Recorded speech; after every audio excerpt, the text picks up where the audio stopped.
kubor nakaslem jong unongsan Hima.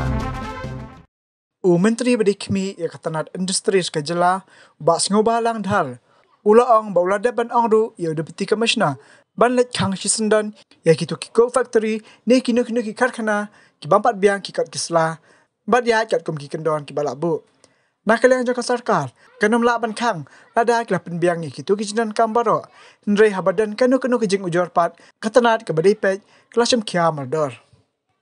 Begini kini di industries, kini industries.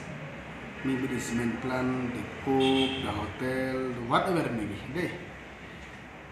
The kamram juga industries in ISWA, habadon di baplai. Ngimla banbat dia ke kam kerjaan itu.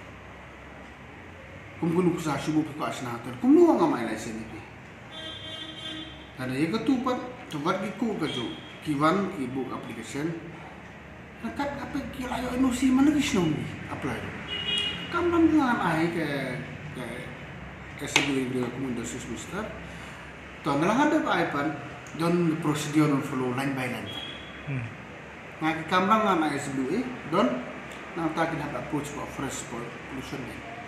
Kamram yang pollution ban le check ban ibu yes kedai sisa kacak ke biang na kelam tak yang pai ba na kedai cakap ke nar like umlai ke bakal baru don kirul segalanya pok juga pollution bo umlai ke kamu di sistem ni beli don di pai ba di orang itu aja layak ke allegation ni tu katuan genjo last 3 week ngalak kau di meeting ro bar ke pollution bo ngalak kau lupa meeting apa ngayo komplain utang tah sebalik check no spot ya bam break hang bro illegal don alam ngam saya Tapi unu basna start kat kindo sis klempok klempla tama hisa full.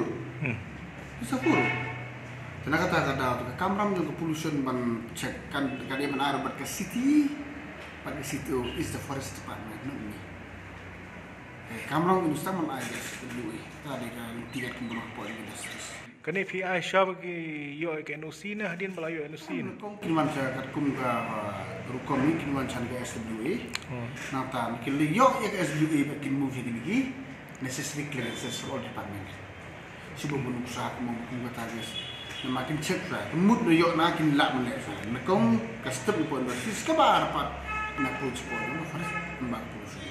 Satu pada modern kam happen behi. Dari kim kim la manang industries. Kekuma yo iyo kubur si yo don sisa kita giba subuh illegal cook.